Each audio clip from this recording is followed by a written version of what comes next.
Welcome to the How Soccer Explains Leadership podcast, where we explore leadership principles through the lens of the beautiful game. Welcome back to How Soccer Explains Leadership. Thank you so much for being a part of this show. Thank you for engaging in the conversation that we so want you to be a part of. And I get excited every time I get to have a great guest on, which seems to be every time we're having these interviews. So, I don't know if we're just lucky or if we're just having some just great folks on or both. But today is no exception to that. Today I have Dr. Daniel O'Neill. He is a board-certified orthopedic surgeon. He has an added certificate in sports medicine, doctorate, exercise, sports psychology at Boston University. He's got all kinds of academies and other things on his resume that you can go check out at his website, which we'll get to and we'll have on the show notes here. But he also has a couple books out there, one on knee surgery, which I have no doubt on knee injuries. A lot of you guys out there, unfortunately, will be interested in that. We're not necessarily talking a lot about that today, but his other book called Survival of the Fit, we're going to get into that quite a bit today. So if that interests you and you want to hear all about physical identity and PE revolution and a few other things that are just some cool things we get to talk about, stay on this, and I have no doubt you'll learn some things, and hopefully you'll be able to engage the conversation with me afterwards as well. So with that, Dr. O'Neill, how you doing? I'm doing great. Thank you so much for having me. Yeah, absolutely. And, it's funny how we got connected because we had done an interview recently with Jay Demerit. He was a former U.S. national team player, and he played pros over in Europe and all this other stuff. And one of the things he said at the beginning of his interview was, unfortunately, in our world right now, we are coaching to the 1%, not to the 99%. And, this is a national team player who played in Europe who gets it, right? And so a friend of mine heard you on a different podcast, and he said, it totally reminded me of your interview, and you got to get this guy. And so I immediately went and got the book and then got in touch with you, and I'm so glad that we were able to make this happen. So without, we'll get into that stuff in a little bit. But before we do, can you just briefly share your story, just how you really developed your passion for physical education, physical identity, and how you got to be where you are today with all those degrees and certificates? Yeah, really, Phil, I almost feel guilty about my story because I've just kind of fallen into these things one after the other. And I've always fancied myself to be, the laziest person around and tried to do things the easy way always. And so I got to college and I wanted to be an environmental studies major. And, these kids are much tougher than I am, and they're sleeping in the woods every night, and they know everything already. And my chemistry professor saw me struggling with this. He says, I think you should be a chemistry major. And so then I went into that at Bard College, and then I did a summer of chemistry research, and I wasn't passionate about it. Yeah. I was more thinking about the weekends and such. And he says, well, what about medical school? And so I had my stack of chemistry applications and medical school applications. And so I went into medical school, and I had another great mentor in medical school, the anatomy professor, and he got me interested in more of the surgical things. And then the surgeons that I worked with, they were like, this is how you really help people with surgery, not giving them tablets. And one thing led to another. And then I didn't want to deal with really sick people, although my professor there was a heart surgeon. He says, don't you want to wrestle with death? And I'm like, no, I don't think I want to wrestle with death. I said, maybe I'll do orthopedics where it's, people do great and they go back on the field. Yeah. And that's where the sports medicine came in. And then after a few years in my practice of orthopedic surgery, I realized that the mental game had a big effect on what was happening and what was not happening in terms of not only injury, but rehabilitation from injury and getting back on the field. So I went down to Boston University and I got a degree in exercise and sports psychology. And I had a great mentor down there, Len Zakowski. And that's how it's gone. And then with this book, I spent the beginning of my career trying to get my kids to rest more because these athletes and these young kids were going at lightning speed and constantly busy. And then little by little over the course of the decades, these kids are doing less and less. And what we all know now in retrospect is 2007, the year the iPhone came out, that's the year that everything changed. And once children had computers in their hands, in their pockets, the world changed. And that's why I wrote the book about trying to reverse this change and trying to get our kids up and moving and getting active again. Yeah, and we'll get into the details of this book and that conversation and really, what it's all about, because that's why we want to help coaches, help parents, help others who have a desire to really help their kids that they're coaching or teaching or raising flourish. So how can we keep what we're going to talk about, the physical identity, here in a little bit? But before we do, can you just share, and I kind of think I know what you're going to say here, but what is your personal why, your life purpose? Like why do you get up every morning? What gets you going, and how are you living it out each day? Yeah, I really am lazy. And so the things that I get up because I'm interested, in that next day. I'm interested to see what happens. And so it's not like, a chore for me. And so one of the beautiful things about a career in medicine is that you have so many ways that you can go. And so when I realized, okay, there's a big mental component to everything we do in medicine. Maybe I can study that. And, I'm 2 hours north of Boston, and here was a sports psychology program I could enter. And so, boom, I fall into that. And then, my professor there was like, well, I was ready to leave after a master's. He's like, you've done all the work, why don't you just get your doctorate? So I stayed. And so I've had these great mentors. And so every day there's something that I want to learn and something interesting the next day. I just went out to dinner. My nephew was at the University of Virgin Islands. I know everybody's feeling sorry for me because I had to take him and his friends out to dinner down in St. Thomas. And so I sat and had dinner with 5 marine biology students, and it was fantastic. The energy from these 5 kids that are just getting their bachelor's in marine biology. And those kids seem like they reminded me of me because they are getting up every day and they know they're going to learn something really cool that next day. And I think for me, that's what a lot of it is. And so I've changed my life and my practice. I don't do primary surgery anymore, which I miss. But I also knew I wanted to go down this other road of the book and kind of trying to make a bigger picture change with physical education and getting kids moving. Yeah, so let's get into that. Let's say, that the book is Survival of the Fit, and the subtitle is How Physical Education Ensures Academic Achievement and a Healthy Life. So you can find it wherever books are sold. We'll have the link in the show notes, but Survival of the Fit, pretty easy to remember. But that subtitle is kind of what I want to focus on just for a few minutes, and we talked about physical identity. I definitely want you to get into that, which I know you will.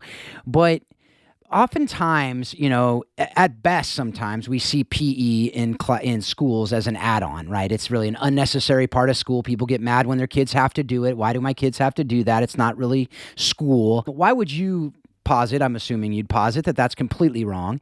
And what does PE have to do with academic achievement? So, as I say in a million ways in the book, there is no STEM without fitness. Mm-hmm. There is no science and engineering and technology and mathematics.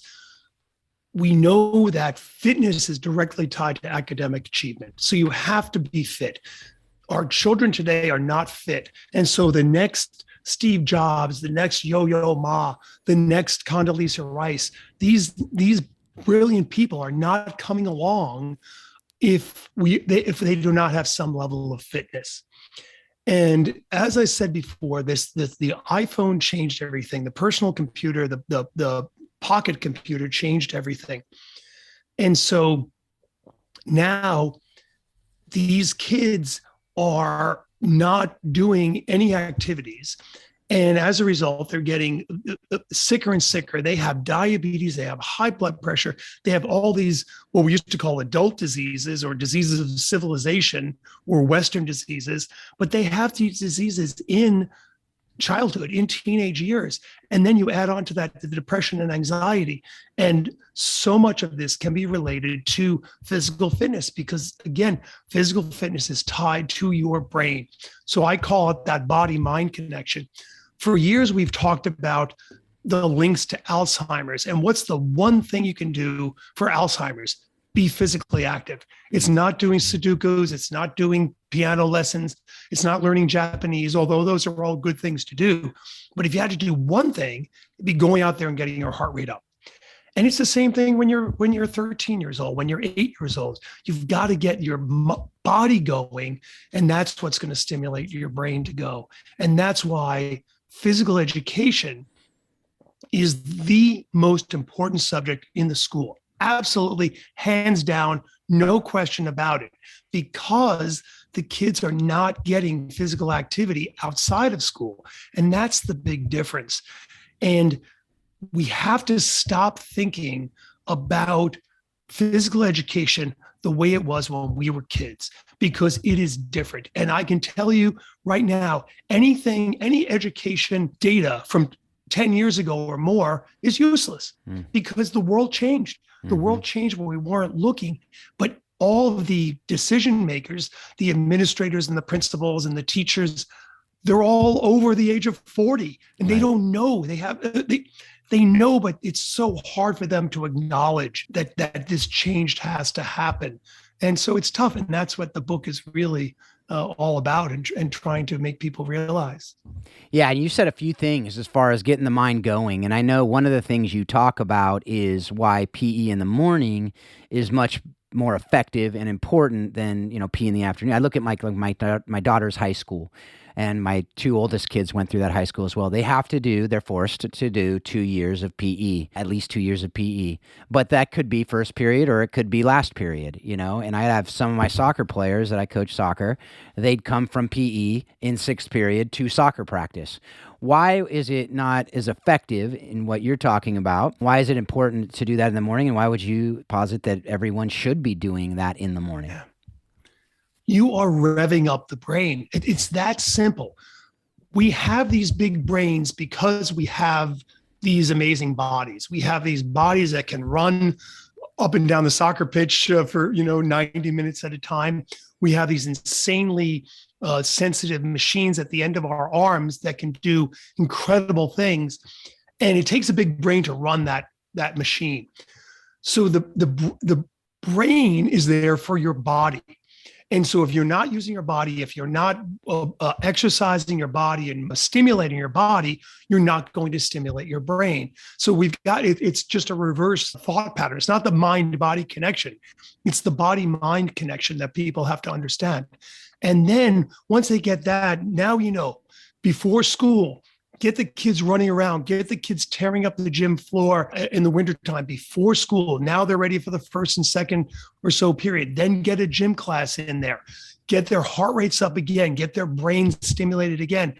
Now get the science and math and the tougher classes. Then get them out for recess and don't, as we were talking about before, the fact that your wife sees kids at recess time running around and doing stuff is brilliant, because so often what you'll see at recess is kids hanging around and chatting and talking on their phones or texting each other. And that's the absolute worst. We want to rev up their heart again at recess. Now they're ready for the end of the day. And then hopefully they go home and they play ball or they go and do some organized sports. But again, it's got to be this constant stimulation of our body to stimulate our brain. The data is absolutely irrefutable. There's been study after study after study after study. The data is there. And then when you talk to administrators and teachers, and obviously I've talked about this a lot with them, they talk about the handcuffs that they have. Well, it's a money thing, or it's a physical plan thing. We don't have the room, or it's scheduling and blah, blah, blah. But we've got to throw all that out the window, because the world is different in 2022 and beyond than it was, even in 2000. Yeah, absolutely. And so, they're obviously, administrators are under a structure that they didn't choose. Absolutely. So we do need to get further up and say, hey, this is a problem. In the meantime, just so folks, you know what we were talking about before, my wife is a PE teacher, and she was showing me a video. She wanted to show me that she knew what she was talking about. She knew what she was doing after I told her about this interview. So for those of you who know my wife, she is an awesome PE teacher. She's amazing. And she was throwing me recess, and there were probably 10 different games going on, and all the kids were active in some way. The least active was people doing chalk drawings on the ground, but my son was one of them after his soccer game, I guess he played. So it's just this great picture of activity, as you said. We're hardwired for activity. We'll get to that in a little bit. But one of the questions I have about that is, okay, in the meantime, administrators aren't going to change tomorrow. We're not going to have all of a sudden widespread every kid gets to be active at school in the morning. So we're talking to a bunch of parents who very likely, and we're talking to coaches as well, who very likely are having some of the athletes, and we'll get to the athlete, non-athlete distinction here in a little bit. But they're sitting here going, well, my kids are active in the afternoons, evenings. What's your advice to the parents now? I'm one of them, who have kids that we're trying to rev up that brain, but we also are getting up and they have to get to school by 8, and we're trying to get them breakfast and get them out the door. And that's enough activity for us. So there's just this reality of, we know, okay, now that we know, we're bound to what we know, and we want to help our kids flourish, so we want to do it. What would be your advice on how to make this happen in the mornings? How much exercise does it actually take to do that? Is it 10 push-ups or is it a mile? What does it look like, and how can we actually do that practically?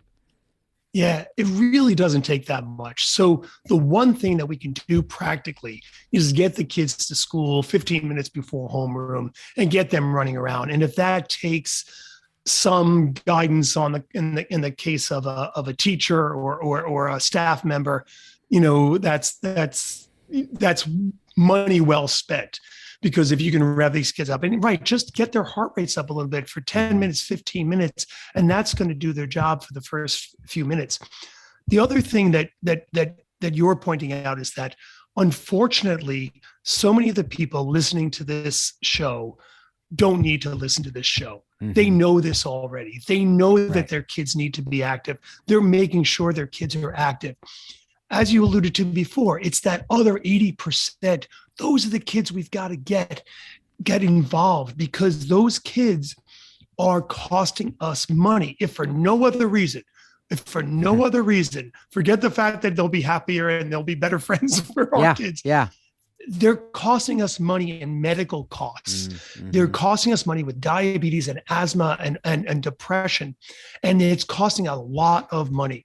I can tell you that a medical doctor costs a lot more money for 15 minutes of their time than having a paraprofessional or a teacher for 15 minutes at the beginning of the day, having the kids run around the gym or in the schoolyard a bit. So it makes sense economically. It makes sense academically. It makes sense for a fun concept. And we haven't used the words fun and play, but these kids know how to play. Mm-hmm. They know how to have fun. And so you just have to allow them to keep doing that. It doesn't take a lot in the case of an adult.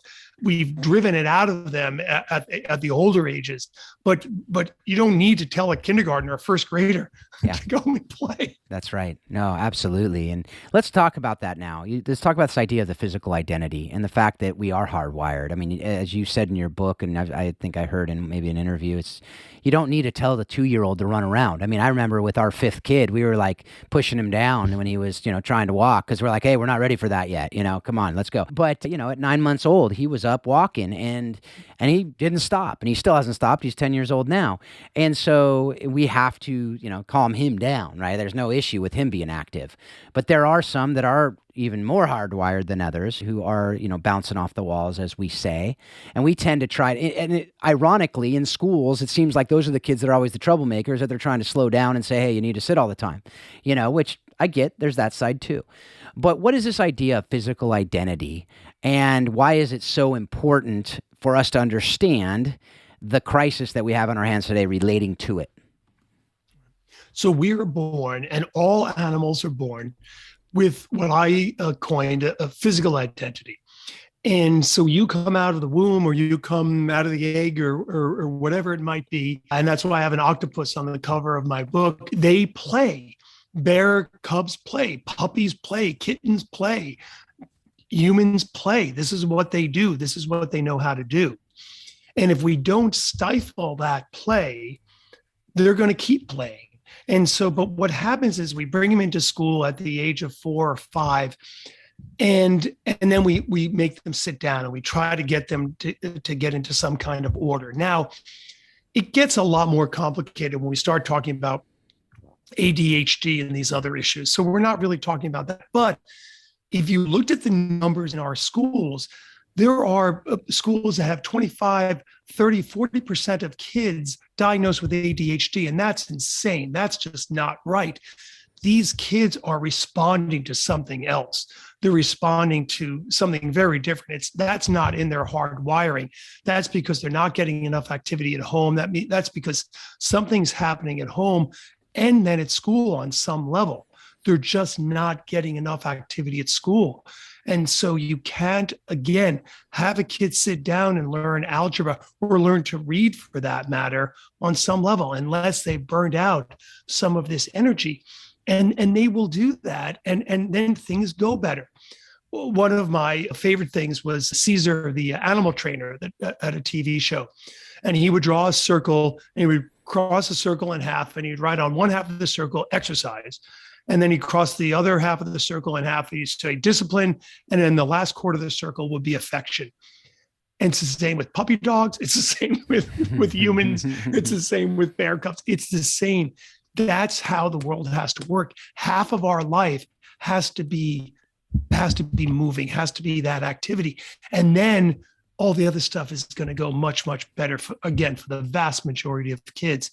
And we just have to figure out ways to make that happen, because remember, the world has changed. And when a child goes home, they're not either doing chores on the farm for the most part, or out in the woods playing, or skiing, or running around. They're getting on these machines. Mm-hmm. And we know that those machines are affecting their brains. We have MRI evidence of that these kids are literally changing their brains because of this. And the other thing that we haven't touched on that, we won't talk about a lot, is the ultra processed foods that these kids are getting. And that's a big part. So our kids today are really behind the 8 ball because of Silicon Valley and because of big agriculture.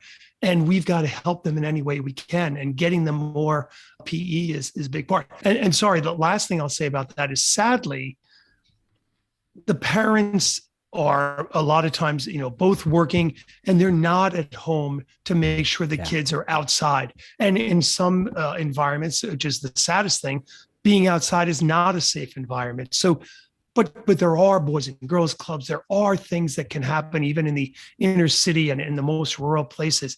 But we have to be more imaginative with these things, because it's just that important. That's the key to getting our kids healthy. Yeah, and we talk a lot about on the show too, the onset too of the professionalized sports, really youth sports in our society, the pay to play, whatever you want to call it. But a lot of the park space is now always used up. I mean, for organized teams to find field space is a challenge, particularly here in California. And so I want to talk a little bit about that idea of the organized play versus free play, the idea of parental involvement versus just kids playing without parents, and really the implications of that, how that has led to now this athlete, non-athlete distinction, how it's led to some other things, other lessons we're not necessarily learning because our kids just aren't playing freely anymore. Yeah, it's a really complicated subject, because it's not that parents, my brother, is a great parent, but he wanted to be a better parent than my father, I suppose. And so, he enrolled, my nephew into soccer and to various sports, and he really clamped on to soccer and became a very good soccer player. But the only time he played soccer was when that whistle was blowing. And, he was on so many soccer leagues. He was playing, 3 games a week at times. And he wound up, going to college to play soccer and such. But he never learned just to play. And it's not like, my brother was being evil. My brother was being a really good father, and he had a really good mother. It's just that this is what happened to this generation. The baby boomers kids got hooked into that organized play to the nth degree. The other thing that happened with organized play, it's been monetized. So you turn on ESPN at the end of August, and what's on? The Little League World Series. Yep. Are you kidding me? Right. All of these people should be arrested for child abuse. This is crazy. And the kid, I can't even go into from a sports medicine, from a sports psychology, from everything standpoint. This is big money, and it's terrible because the kids aren't just playing, and the adults are playing. And I remember hearing one of the coaches at the Little League World Series. He says, that was the best time of my life, and I'm thinking, that is so sad. It's not about you. Like it's the best. Maybe the kids are right.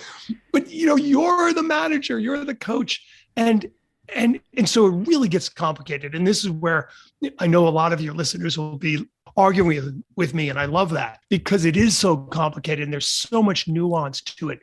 But what I tell parents, and trust me, a lot of them don't like to hear this and they don't listen to me. Don't go to every one of your kids' games. Purposely do not go to some of their games. Even if you have the time to go, don't go. You know why? Because it's your kid's game.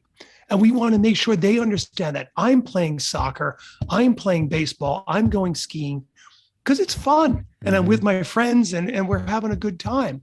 I'm not doing it for my parents, and I'm not doing it for a college scholarship, and I'm not doing it because I'm going to be the next Kevin Durant. I'm just doing it because it's a good time and I'm playing with my mates. And so it really gets complicated. But the other big thing about the organized sports is, of course, it's just a minority of kids that are playing. Yeah. And as we talk about, 75% have stopped by the ages of 13 or 15 at the most. And that means 25% are doing the organized sports by the time they get to junior and senior year in high school. And we're spending a fortune on those kids, and those kids are doing great. And those kids are many of your listeners' kids. And I appreciate that, except again, 75%, 80% of those other kids are home on video games and not being healthy and not going to achieve academic success, much less happiness. And like you said, even from a purely selfish motive, it's costing us money in healthcare. It's costing us money in all kinds of stuff that is out there that we, don't have time to get into all that side of it.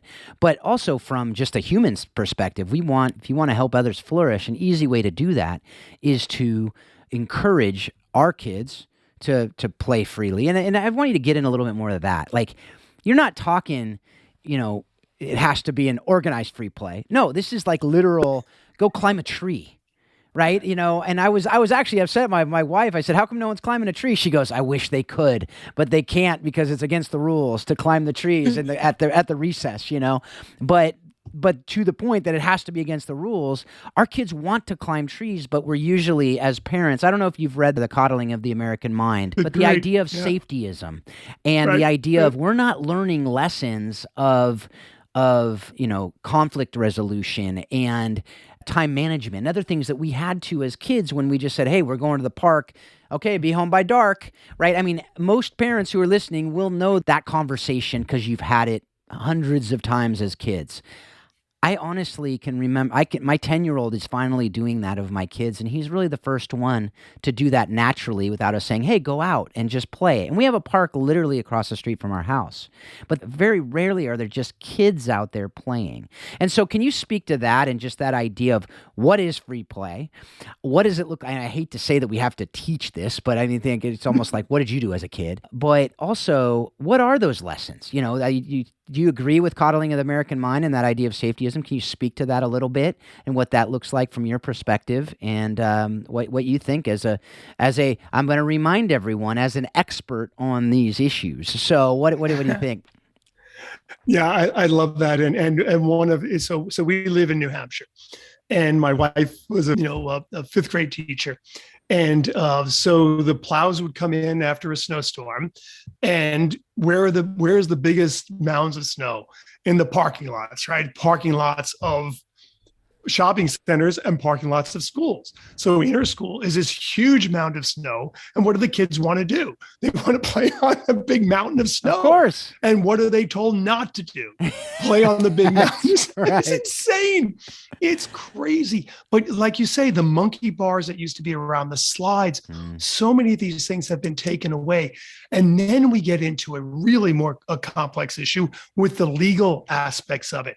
And the fact that we have, we're graduating 30,000 lawyers every year, and we have that, and it is affecting everything. This coddling aspect, this safetyism aspect. I will tell you, I am a sports medicine doctor, in my day job, and I can tell you that the kids will titrate their level of risk to their comfort level. I always say the reason I never had a major injury as a kid is because I was not a very good athlete, and all the good athletes, when I went to my 10-year reunion, they all had scars, from surgeries. That's it's right. Like, how come I didn't? Because I wasn't fast enough to hurt myself. But the deal is that, right, but kids will play on the monkey bars, on the snow pile, on the whatever, but they're going to titrate their level of risk. And is somebody going to get hurt? And the one I always remember was the week after Christmas at school vacation, and a few of the kids got some football equipment. And so we went up and we were going to play a proper tackle football game. And again, it was just a bunch of kids. And I think it was like the first or second play, somebody broke their collarbone. It was like, okay, that's the end of our tackle football career. And after that, we played touch, but no parent ever said, right, hey, you guys have no business playing tackle football. That's not real equipment. Yeah. You figure it out, and we have to stop this idea of kids figure stuff out, and we want them to figure it out, and we want them to, to get in arguments, and we want them to, to get dirty, and we want them to cry sometimes. And exactly, we just want this to happen because that's what this conflict resolution stuff is all about. And I dare say, and this is really getting off on the edge, we're not doing that today in America. Even the adults have forgotten how to do that conflict resolution, and screaming at each other and choosing sides and not listening to the other side. It's absolutely crazy, and that's what kids do. And that's what you learn, and they'll learn it on their own because it's inbred in them. This is why human beings are human beings, because we learn to cooperate with each other, right? We're not faster or stronger than a mastodon, but we can be smarter than a mastodon, and we cooperate. And that's what play teaches us. And that's what hopefully sports teaches us. And I know, you're a big proponent, and obviously I couldn't agree more. This idea of anytime you're on the athletic field and there's nasty language, or there's screaming at the referees, or there's, foul language or negative talk is insane to me. And I'm thinking, these are kids. What in the world are you doing? What do you care if he got fouled or he didn't get fouled? The kid doesn't care. That's right. He'll get his orange slice at halftime. It's all good. Yeah. It's remarkable. But that's why so much of it is adult driven. So much of the bad stuff is adult driven. Well, the kids don't care until the adults care, right? And that's and then they follow, and they're modeling. I mean, the parents are modeling the behavior that the kids will follow because that's their model, as it should be.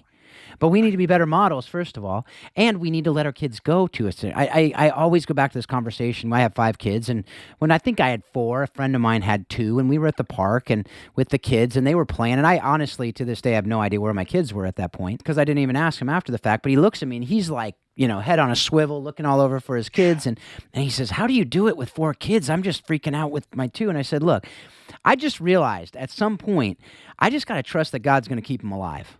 Because and people are like, well, CPS, don't call CPS on me, folks. But the reason is we can't keep an eye on our kids all the time. As you said, we titrate our risk. That goes for whoever, as much as we try to protect our kids. I'll never forget one of my good friends. He's got that thrill seeker gene or whatever you want to call it. And we were out skiing. And I was, I don't like a lot of risk. I don't like getting hurt. I don't like breaking stuff. In football, I didn't like getting hit. A weird thing was I loved hitting and collisions playing keeper in soccer, but you put those football pads on me and I just didn't like it as much. Partly probably because the two guys I did hitting drills with went to the NFL and they were huge and they hurt me when I did hitting drills. But I realized that, you go, my friend, we were skiing and he's literally jumping off cliffs. It was Jackson Hole, Corbett's Couleer, I'll never forget. And he says, I'm going to do this. It was about a 40-foot drop and he just drops into all these moguls. And I said, you're nuts. Sure enough, he drops in. He rolled down the whole hill because he ate it immediately. But he loved doing that. He got right back up and did it again. Me and my friend are like, he is nuts. We're going around to the easier hill, right? And that's the reality. You have that big mound. Some people are going to roll down it and just jump into it and not have any care in the world. Other kids are going to say, I'm going to tiptoe and make sure this isn't going to give out on me. And that's just who they are. And they're going to find trouble if they're going to have trouble. And they're not going to find trouble if they don't. And I say trouble, I mean risk. But that's where they learn. And I think, going back to that coddling of the American mind idea, and this isn't your idea, it's not your book, but I think your book speaks to it as well. This idea of, parents and coaches often, when they are the ones leading the kids, introduce in these ideas that then become what now maybe is cancel culture. Right? Like, where did cancel? It was never a thing that you just canceled somebody. You had a conversation and you figured it out. But when you go to the park with your mom or your dad all the time, and when there's conflict, you run to mom or dad, and they basically say, well, don't play with that kid anymore. What are they teaching? Right? Versus when I was a kid, we're at the park without mom and dad. My parents were incredible parents. They were always there for me when I needed them. But they also knew, you're fine going out on your own. I'd have a fight with a friend. We'd punch each other. And that night we're hanging out in each other's house doing whatever. And I know I'm not alone there because everyone says, yeah, that me too, of course. Right. So what are your thoughts on that? I mean, this isn't about me. I'm obviously passionate about this too. What do you think about all that? There is no person I talk to who's our age. And again, any young people listening, I know you're rolling your eyes, but everybody says the same thing. When we were kids, we were out until it got dark. The only rule was show up until, when it gets dark. Yep. Come home for dinner. Yep. Arguably the greatest New Hampshire athlete, Bodie Miller. Yeah. Bodie Miller was gone, all day, every day out there playing soccer, tennis, skiing. Out his backyard was Cannon Mountain. And he became, what he is today, which is the greatest American male skier. Yep. And so every person says that. And that's why I'm so amazed that we don't do more of it. Every person says that, but then they say, but then it's but. Well, yeah, when I was a kid, we stayed out. Oh, but that's not true. Those buts are not usually true. That's perceived dangers. The kid's going to get hurt. No, that's your perceived danger. The kid, the neighborhood is not as friendly. That's perceived danger. And again, I don't want to minimize those neighborhoods and those areas that really are dangerous, but they're not as common. And in point of fact, it's safer in America today in most places than it was in the 60s. When I was growing up, we did a little study when they were doing all these kids on the milk cartons that were getting abducted. And we ran the numbers and we figured out that our son had to sit on the corner of our town in New Hampshire for 700,000 hours before he was going to be abducted. So pretty small chance anything bad's going to happen to him. Right.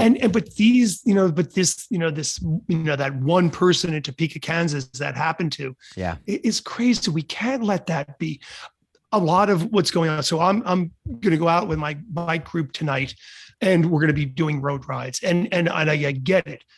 People are on their cell phone and a lot of the guys have stopped riding road bikes just because of cell phones and they're nervous. And I get that's a real danger. But my feeling is I'm not going to change my life now because of that, because I like to ride my bike, and it's something that I've been doing for years with this group, and I'm going to keep doing it as long as I can. And hope that that person with that cell phone does notice that I'm riding the bike, and I have my red flashing light, and we can do some stuff to make our kids a little bit safer. But you've got to give that kid the chance to go out there and get into some trouble and cause some mischief and get scared in the woods or in the city or in the fields or whatever. It's okay. Yeah. They're probably going to be fine, and they're going to be educated, hopefully, and learn something about themselves and about Mother Nature. And I'm reading this great book where other authors are talking about their experience with Henry Thoreau, and Thoreau said something to the effect, he went up to Mount Katahdin, which is the biggest mountain in Maine. Mm-hmm. It's the end of the Appalachian Trail. A lot of your listeners know. And Thoreau never made it to the top of Mount Katahdin, but Thoreau, who was this, total nature guy, as we know, he went up to Katahdin. He said something, to the effect that, listen, this is not safe for me. Mount Katahdin is not looking out for me just because I'm Henry Thoreau and because I love Mother Nature and I'm all about this. This is still, a scary, potentially dangerous place, but it's also an incredibly beautiful place. And it's also a place that I am connected to. I am connected to Mother Nature. It doesn't always have to be safe and comfortable. And that's a big part. I want our kids. I think the reason I like ski racing is because it makes the kids uncomfortable. They're cold half the time. Yeah. It's fast. It's and that I think is a good thing. And that's why, I worry about golfers and soccer players. We want them to be uncomfortable sometimes because that's the way the world is. Yeah, and I've said on this show, and I've said to so many people, most of the great things in life come on just the other side of comfortable. Right. Yeah. And, we need to get out of that comfort zone, and we talk about it, when we're teaching our kids, obviously we know that intuitively, we know that it's not comfortable is sitting in a high chair and getting fed, right? Comfortable is getting, your diaper changed. Cause as we said, my 3-year-old, when he was 3, my oldest boy, he loved full service, right? That was comfortable, but we also know that's not best for life, right? We know these things intuitively, and yet we want to protect. And I think we saw during COVID too, a lot of fear-based thinking, as you said, rather than, we need to live. It was, we just need to cocoon ourselves and be safe. That became the mantra for everyone, is be safe. And, that became the goodbye. It was be safe. And that is really contrary to a lot of what we're talking about here. It's, it's not, fly, caution in the wind. And I'm not saying COVID had a major effect on my life. My mom was, passed away recently, and it was largely due to that. So I get it. On the other hand, we need to live. If we're not living, we're dying. And if we're not able to go out and do these things, and if we're just basically cocooning our kids, they're not going to learn on these lessons that we need to. Now, I want to go a little bit more into the organized sport because, as you said, most of the listeners here are either coaches in organized sports, parents in organized sports, are playing organized sports themselves, or are huge proponents for organized sports. Now, I want to be clear, you're not saying organized sports are inherently bad. And I want you to also go in and say, and you're also saying that just because you play organized sports does not mean you have a physical identity, nor does it mean that you are athletically healthy. So I want to maybe talk about the specialization and the impact of specialization on our children as well. I know it's a lot of things. It's probably 6 hours, but can you just give the nutshell version of that really big topic? Because I want people to understand what you're really saying about all that. And they can go grab the book, and I encourage them to do so. Everybody, the book is so good on all these things. But can you just speak to that? Absolutely. I'm a big proponent of organized sports. I'm a sports medicine doctor. I'm a sports psychologist. Yeah. Organized sports are great if they're done properly. And the reason why 75% of the kids are not playing, a certain percentage of those children it's financial, but a big percentage is because they weren't liking it, because the coaching and the parents were not making it fun. So the organized sports has to be fun, fun, fun. And guess what? I don't care who wins. And I never care who wins, except, maybe when I'm at the professional level, when I'm at the Olympic events and we're dealing with professional athletes, then you can root for that winner. But you know what? 8-year-olds, who cares? Because they don't care who wins. It should all be about participation. Every kid should play goalie. Every kid should play striker. Every kid should play. No kid should be on the bench. And in the baseball, well, he has to play at least 2 innings. That's insane. That's no way to make a kid like baseball or like any sport. So the kids have to play. And the number one thing they want to learn in the sport is the sportsmanship. You're here to have fun.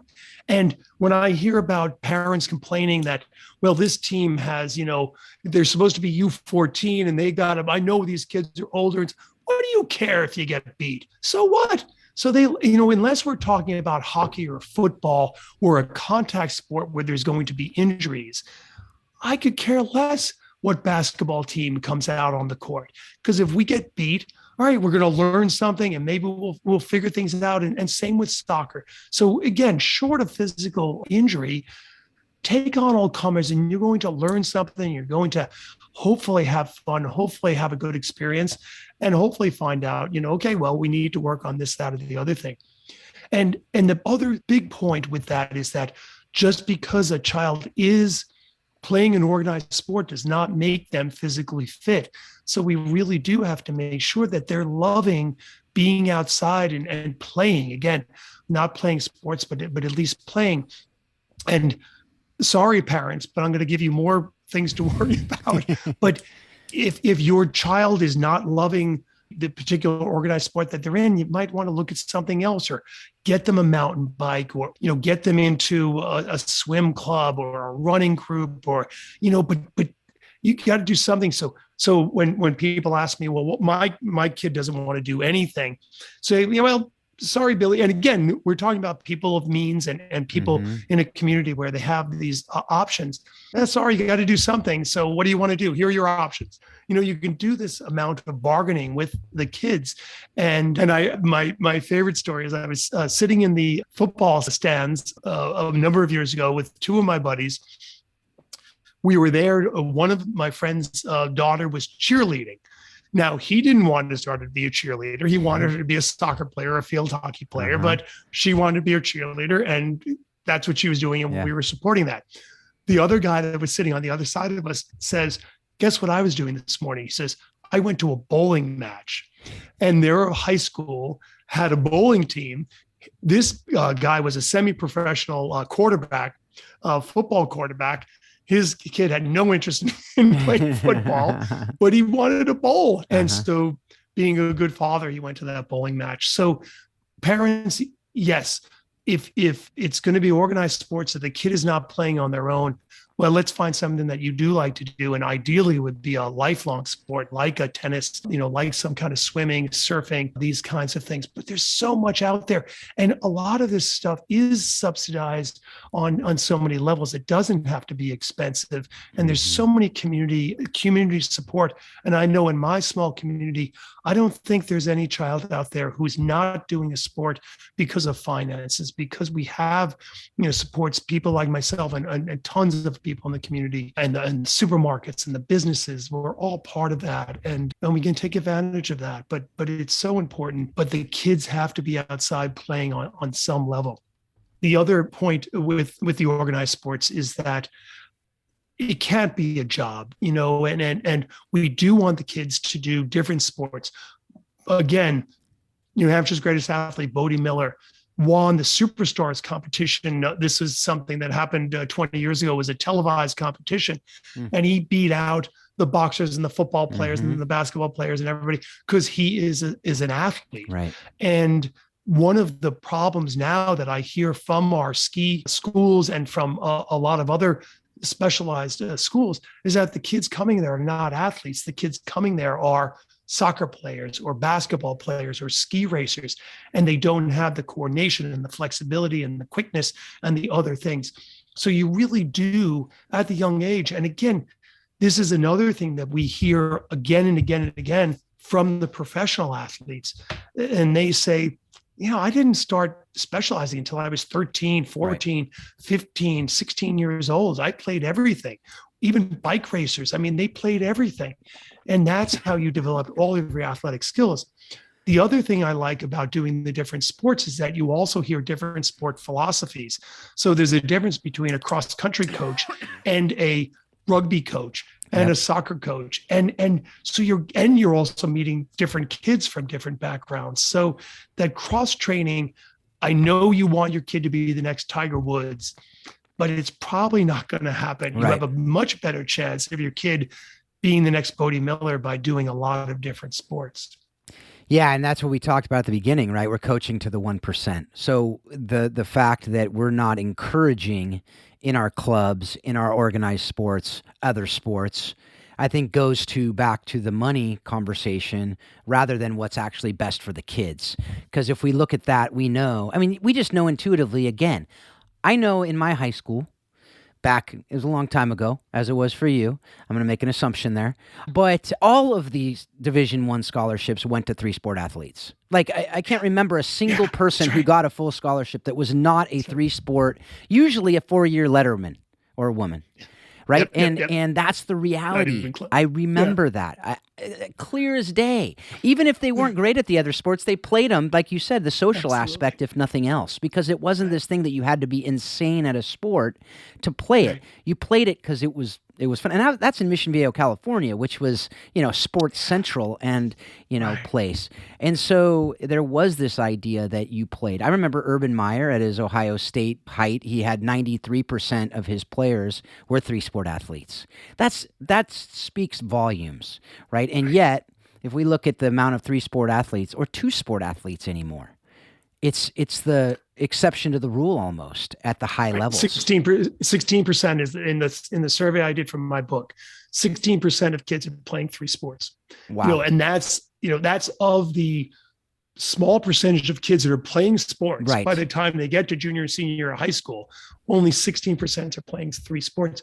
And this myth, and again, we have so much data. It's just like the data we were talking about for physical activity and academics. We have tons of data on that. We have so much data showing that kids that play one sport have a higher rate of injury, have a higher rate of burnout, have a higher rate of not having fun.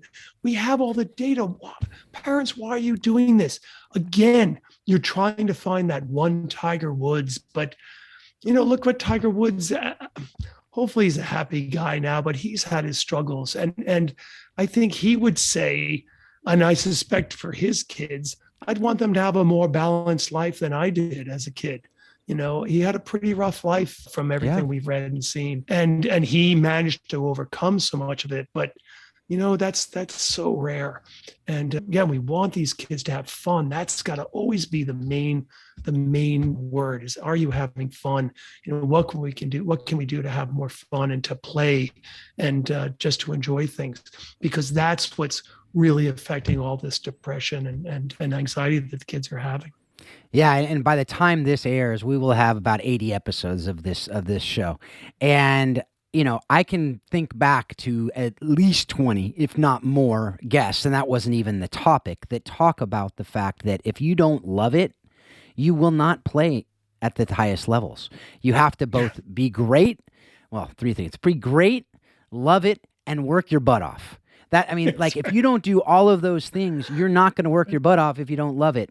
And you're not going to be great if you don't work your butt off and love it, because that's just the reality of it. And so if we say, well, it doesn't have to be fun, then that's a pipe dream. You're not going to have, there might be a tiny, tiny, tiny percentage of people that will keep doing it for some weird reason that will keep playing when they're not having fun.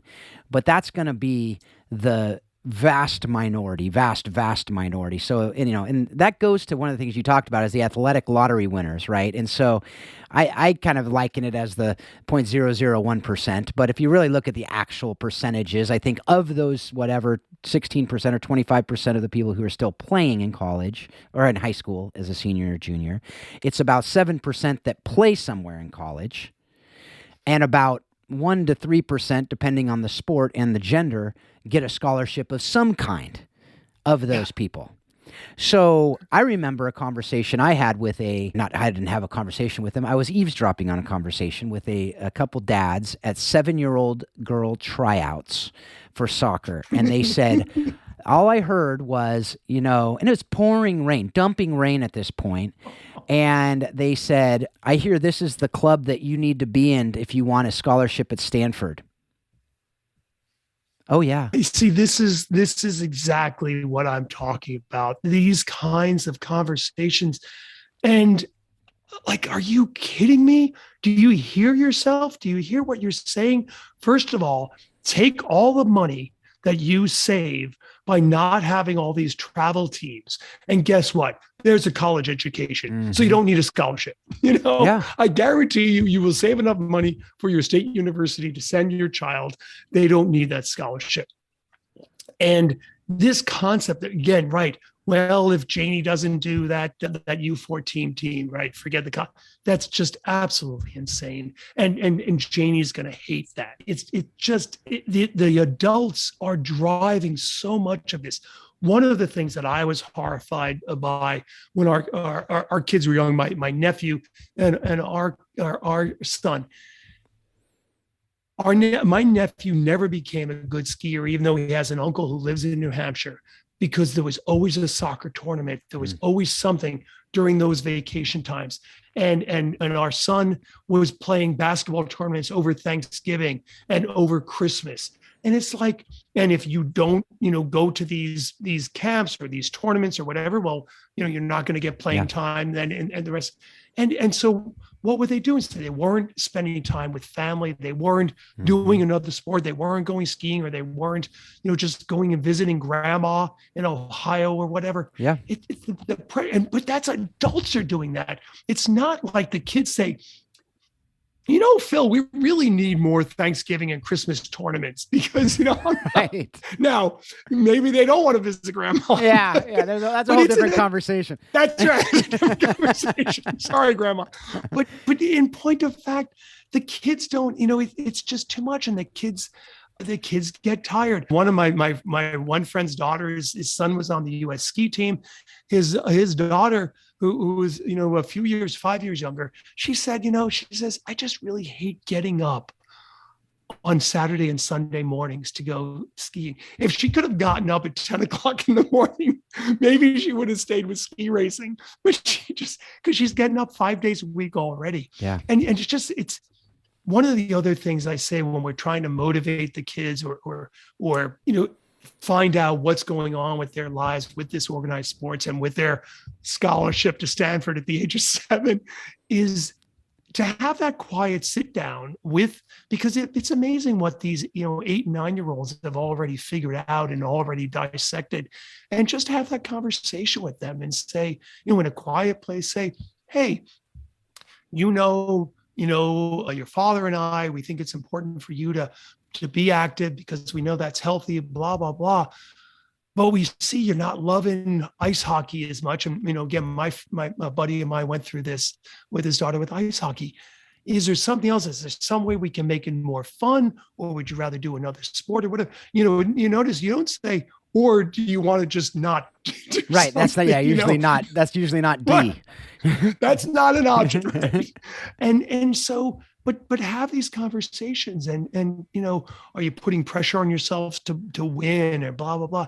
I mean, I'm sure in the Scandinavian countries, they don't keep any scores or tallies of most of their athletics until I think that at least 13 or 14. You don't know who the best 11-year-old cross-country skier is in Norway today. We don't have that information. Nobody, keeping a clock on these kids. It's not until they get older that they start, having those kinds of competitions. And as a result, all the kids are skiing and all the kids are having a ball.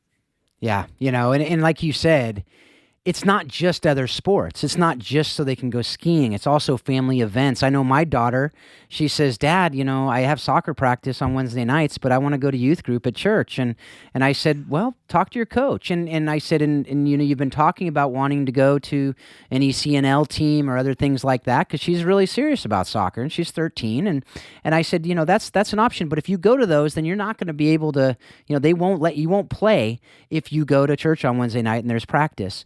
But on this team you're on now, you may have that opportunity, but you need to talk with your coach and figure it out, And so that's, again, another life lesson. I'm not talking to her coach. I said, I'm not talking to him.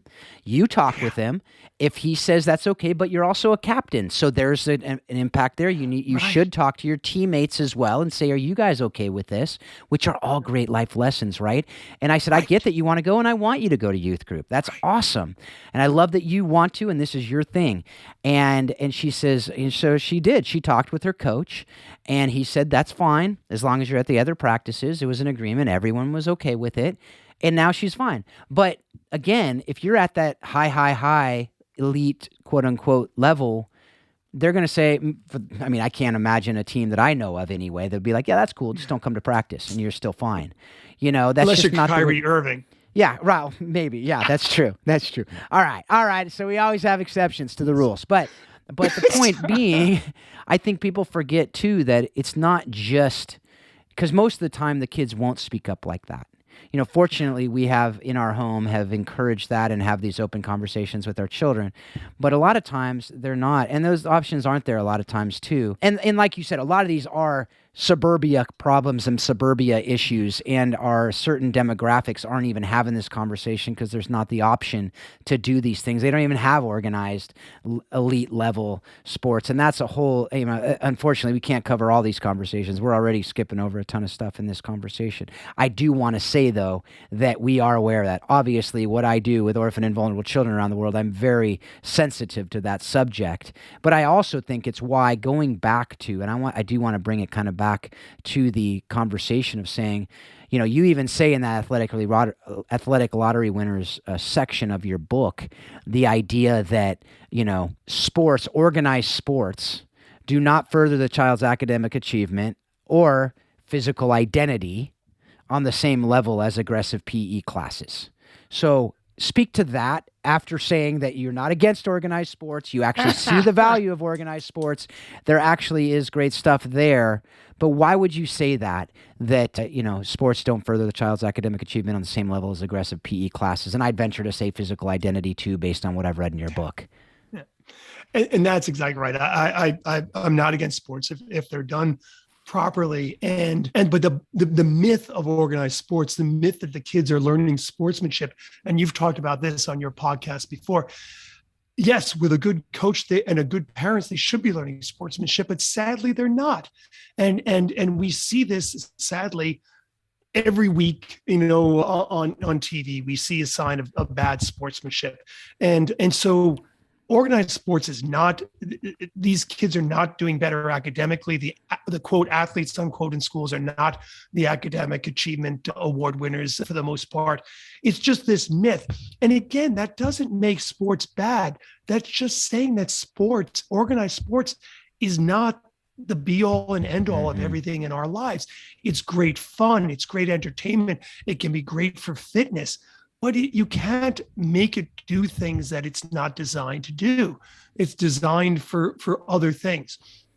And especially when most organized sports are played after school. If we played organized sports maybe before school, then it could stimulate our brains, and then we could talk about it being part of academic achievement. But it just doesn't.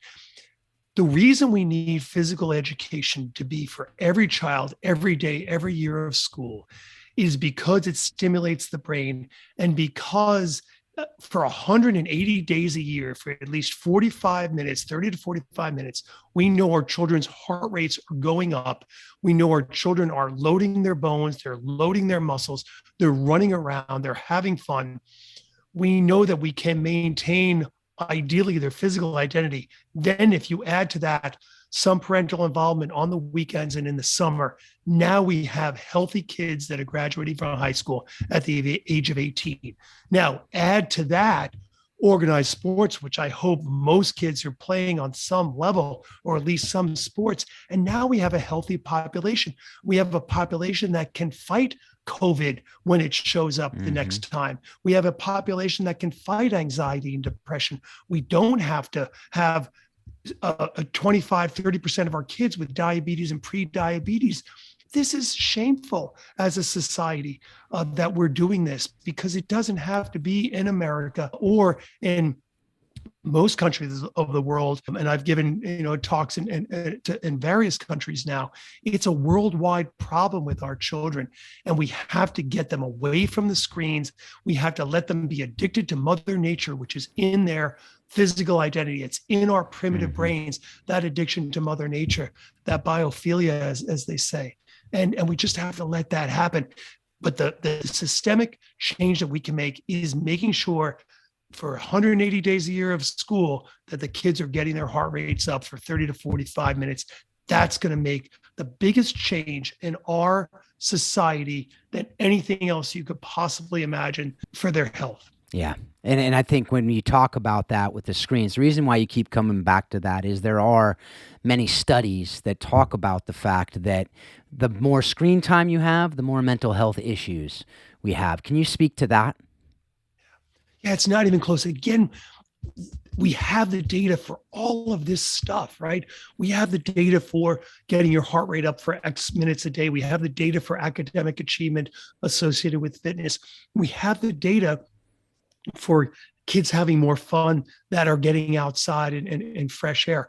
We have the data for all these things. We have the data for the more time you spend on a screen, the more time you spend on the phone or on Facebook or on Call of Duty, the less happy you are. And that's a really important word. Again, if we had to talk about our big words today, fun, play, and happiness, and we don't talk about that enough, for sure in America, but in a lot of countries. That's a big deal. I want my kid, at the end of the day, again, if you ask parents, what do you want most from your kids? It's not for them to be, an engineer or invent the next new website. It's for them to be happy. And this is part of happiness, being part of nature, being fit, having some excitement about going outside and playing. That's all part of happiness. And we know that these screens are the new cigarette. When you and I were kids, cigarettes, that was the big deal. But remember, we get sick from cigarettes.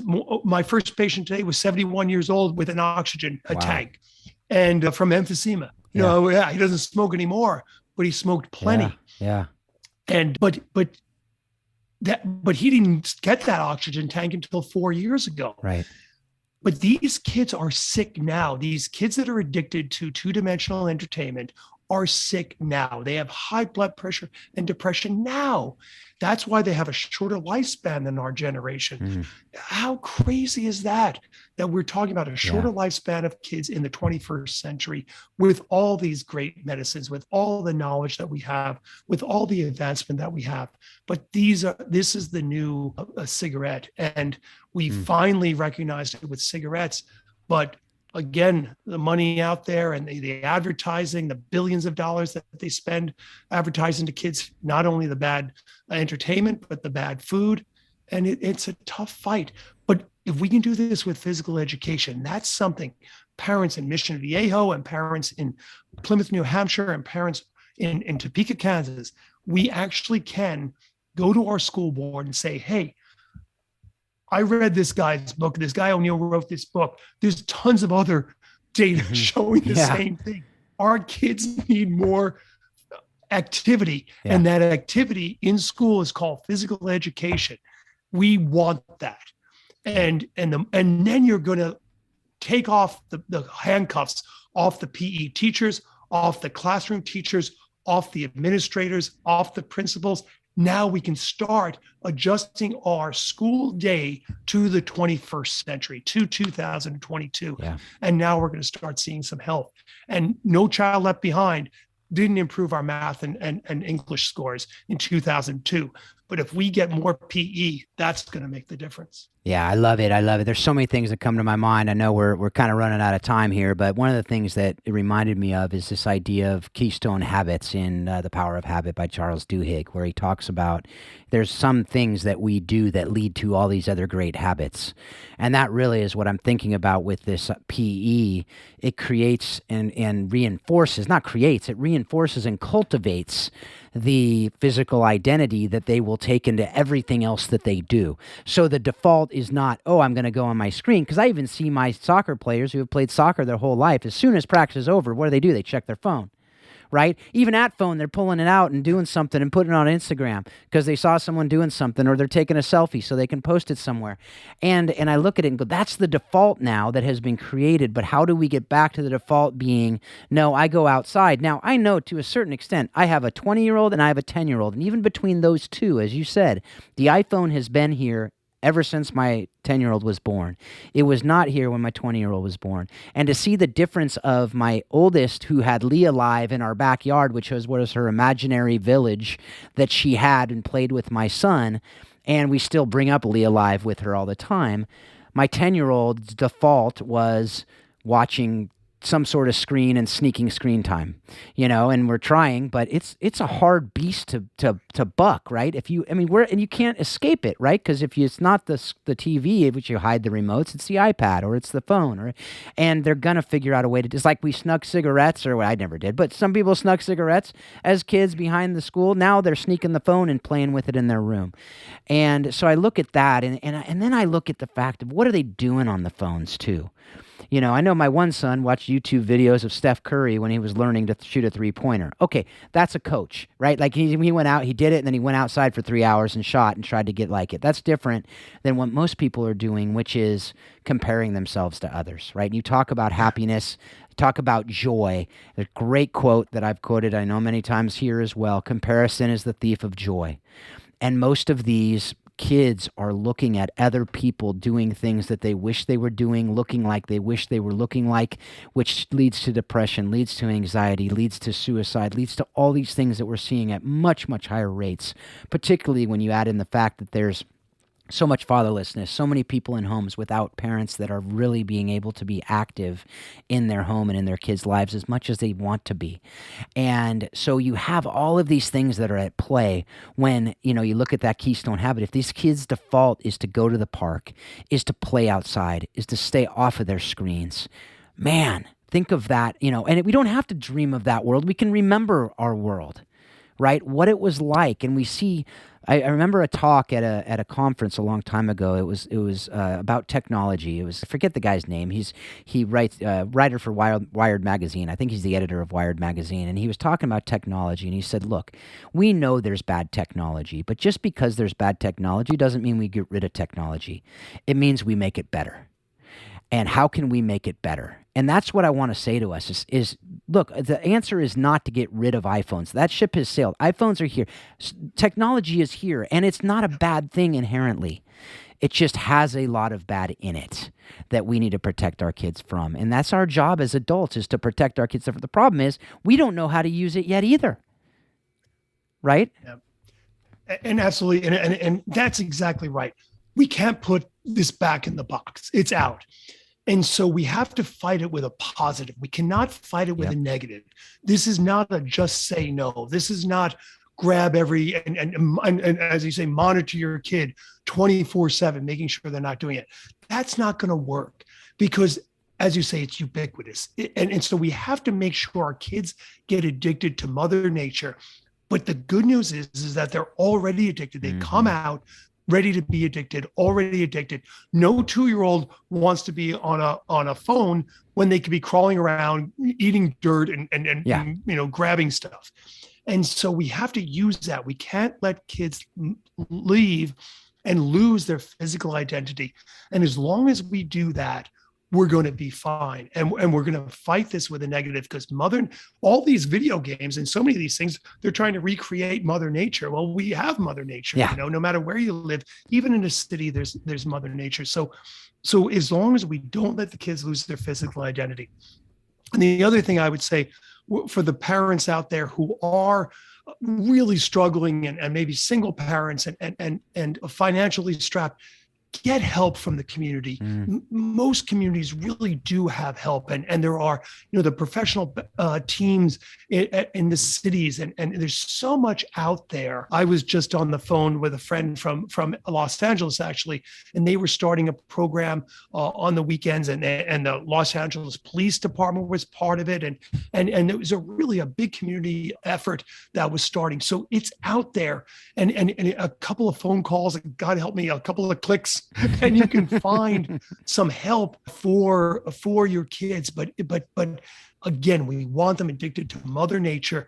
If we fight Silicon Valley and we fight Ronald McDonald with a positive, we're going to have a much, much better chance of winning rather than trying to say no.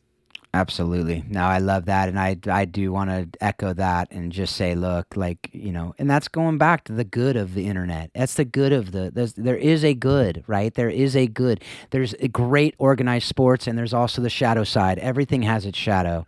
But how do we maximize the good? How do we make this better? On that note, how would you encourage coaches who are listening? What in your mind is a great coach? Because I know you have a subtitle of a subsection is importance of good coaching. But what would you say to encourage coaches and say, as a coach, what are the things that if they didn't do by the end of their coaching, you'd say, that's a marker that wouldn't necessarily be labeled good coach in your book? Now, obviously, this is your opinion on this, but I want to encourage this because I do have a program coming out called Coaching the Bigger Game that, I'd love for you to be part of that in some way. We can talk about that at a different time. But what does that look like as far as good coaching when you say that? That's obviously a loaded term, but what are the markers of that? I mean, a great youth coach doesn't care about the score. A great youth coach wants to see that child get better that season. And I think if that's their goal, for the kid to have fun, but also for the kid to make some progress. And one of the great things with soccer that you see is, the first year they play soccer, there's just this mass of, humanity following the ball around. And then the next year you see somebody make a pass, and then you see the next year 2 passes, and you see that progression. And that's what, if a coach should be wanting to see. All we want to see is, I don't care who wins the game, who's doing what. I want to see all of my players. And I mean all of my players. There's not this idea that, I have 3 good athletes on my team. These are kids. They're nothing yet. They're not athletes. They're not non-athletes. They're not mathematicians. They're not writers. They're kids, and we want them out there having fun. And at the end of the day, if they all have a smile on their face or some dirt on their uniforms, it's probably been a good day. But I want to see them having fun, being good sportsmen, and showing progress in that physical skill. So that child that, doesn't get a hit all year and then just gets a good foul ball, well, that's a job well done, yeah, coach. And you got to take pride in that. And the score is so meaningless. Yeah, and I think the one thing we didn't get into in detail, and I just want to real quickly say it, and you can correct me if I'm wrong on this, but this distinction athlete, non-athlete really is something we've created in the last few decades or a couple decades. It used, it's really this idea of physical identity. It goes to that we've talked a lot about today. And the problem we have today is that if you stop playing sports, we have these 2 categories, athlete and non-athlete. And when you're a non-athlete, you tend to default back to what we talked about, screens. And so we made that assumption that we forgot we didn't define it as we were getting into our conversation. So I just want to help everyone understand that. That's laid out in a lot of detail in the book. But did I get that right enough for the audience? Yes. Okay. Cool. Absolutely. You've got to make sure the kids are not identifying with that, because again, the kids are not going to just go home and ride their bikes. The kids that are not good at hitting a baseball or hitting a soccer ball or hitting a field hockey ball, the kids are going to go onto that onto the computer, and that's the worst place they can be. So you really it's even more important in 2022 to make sure every kid is playing the same amount of time, or plenty of time on the field, that they're playing different positions, that they're just having fun and they're being involved. And because again, we don't want them identifying, I'm just no good at it. Mm-hmm. Just like when I hear a kid saying, oh, I'm not good at reading or I'm not good at math. It breaks my heart when I hear a 10 or a 12-year-old saying that. You don't know what you're talking about. Right. You're not good at math. Stop it.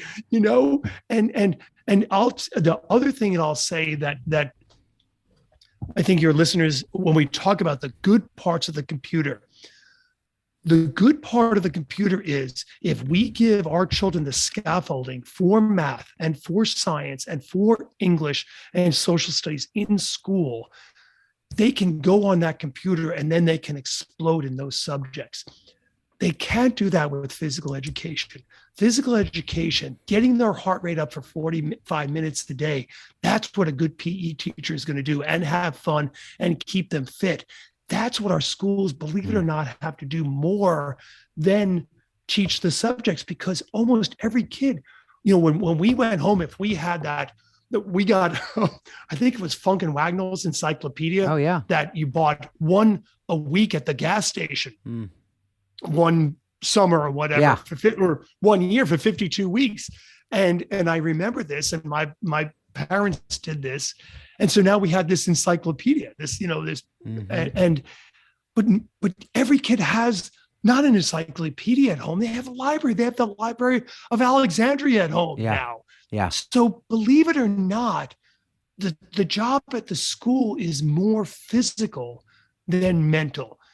The job at the school is more emotional than mental, because the mental stuff, if that kid is going to be a math whiz, give them a scaffolding and then they can take it to the next level on their computer. But but what they don't get at home is the emotional and the physical. And that's what that's the most important thing in schools. And that's why the curriculum has to be completely changed to reflect that. Wow.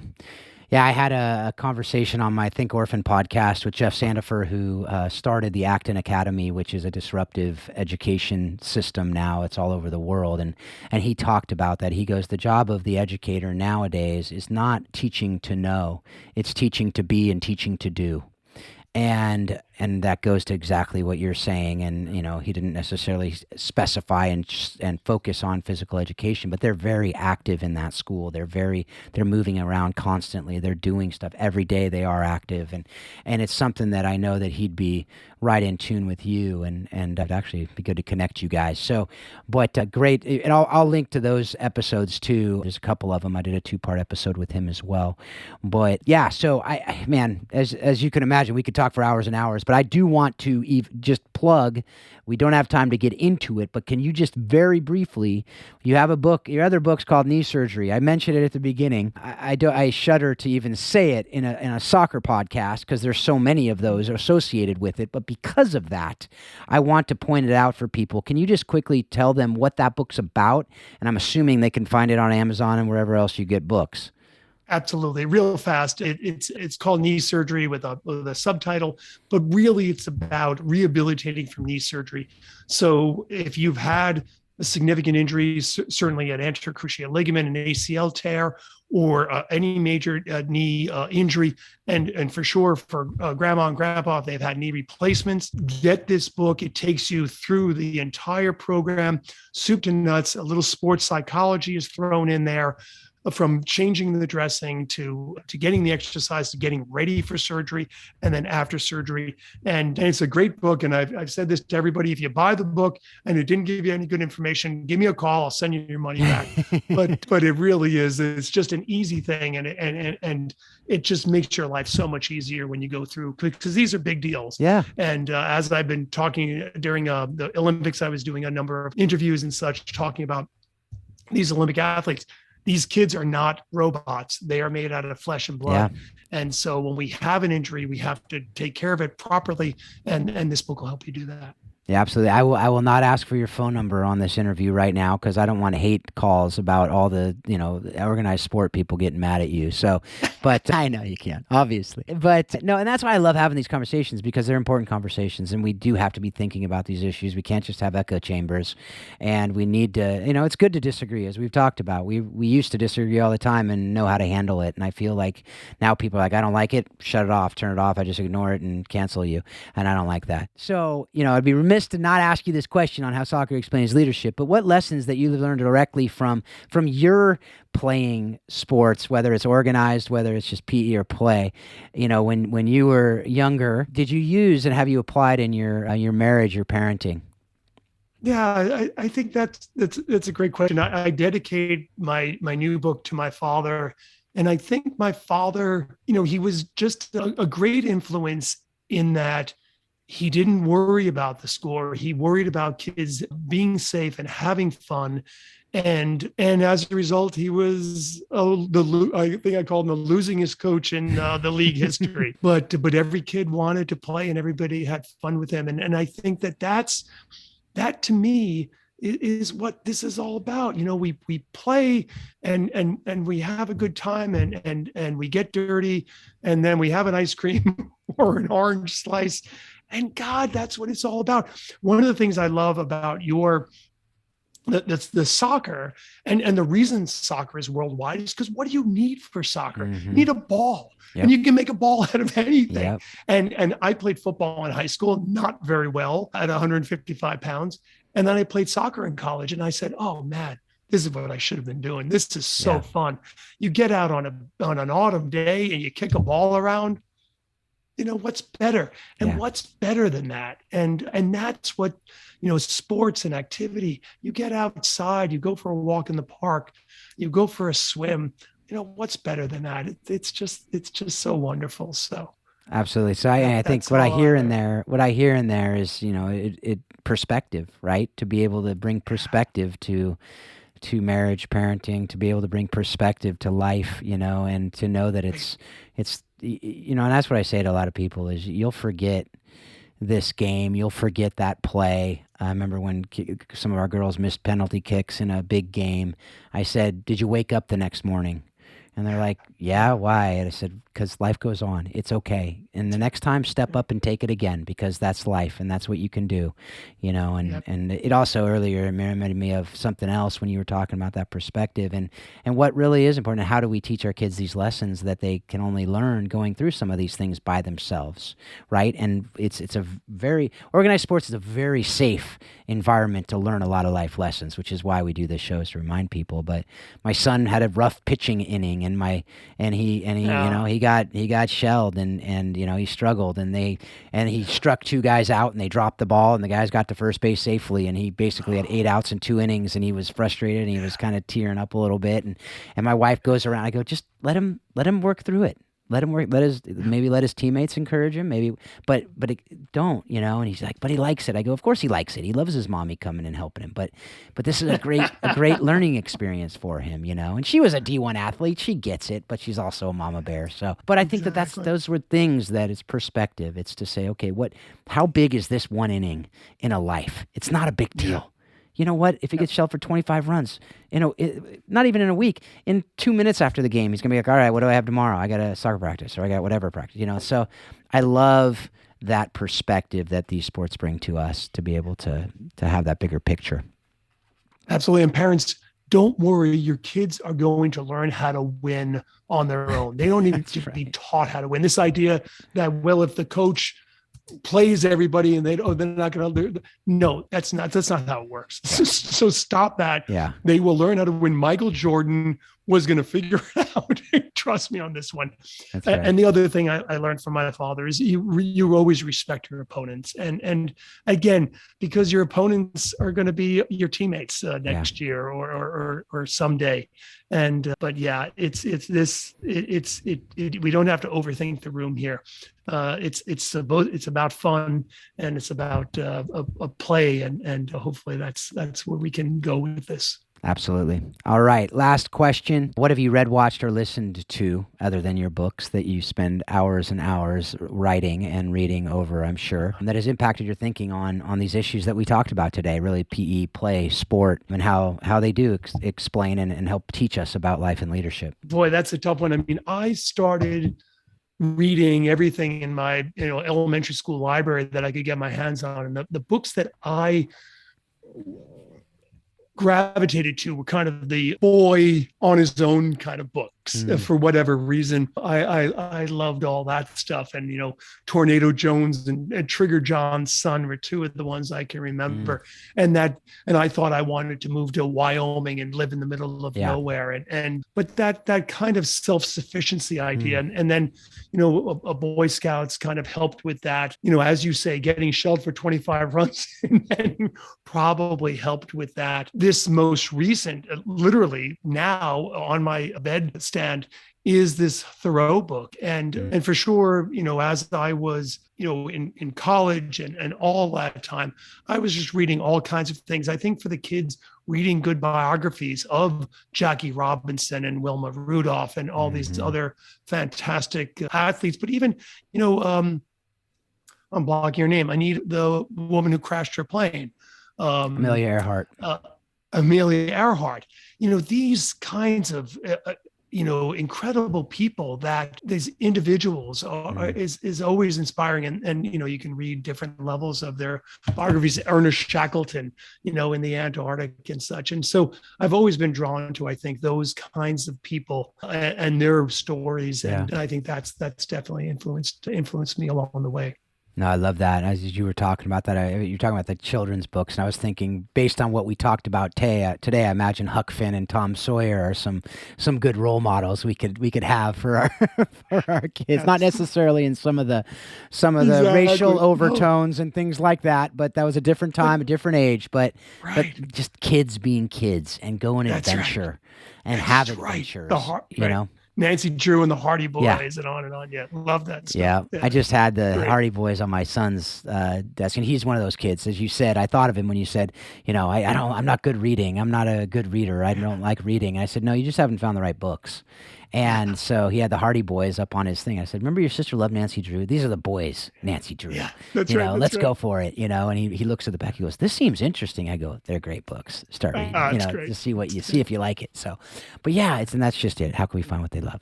All right. Well, thanks again for being a part of this. I mean, obviously, we went longer than the normal interview, but I'm glad we did because there's so much good stuff in it, and I just appreciate you taking the time to be here. Thank you for putting all that blood, sweat, and tears into the book and just so much research. Another great thing about it, there's so much behind it. It's not just your musings on these things. Right. It's lots and lots of research and back and support and just some great things that, will make you think at the very least. So I encourage you to check it out, Survival of the Fit, and thank you, Dr. O'Neill.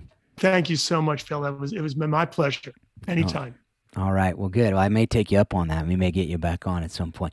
All right, folks. Well, thank you again for being a part of this. Thank you for just engaging the conversation. I do hope that you take all that you learned today and you actually apply it. Go to a school board meeting. Talk to some of those administrators. Talk to the people who have influence to be able to change some of these things and get our kids moving and working out in the mornings. Again, just 10, 15 minutes. Or maybe you go on a run with your kid in the morning. Something. Let's get these kids moving, get their brains revving up. And also, if you're interested, Warrior Way, soccer.com. You can find out more about Paul and Marcy Jobson and what they're doing there. Coachingthebiggergame.com if you want to find out Christian and DeVries are doing. Thank you for all that you're doing, and I hope you take everything that you're learning here and you use it to help you to be a better parent, to help you be a better spouse, be a better friend, and you'll continually remind yourself that soccer does explain life and leadership. Thanks a lot. Have a great week.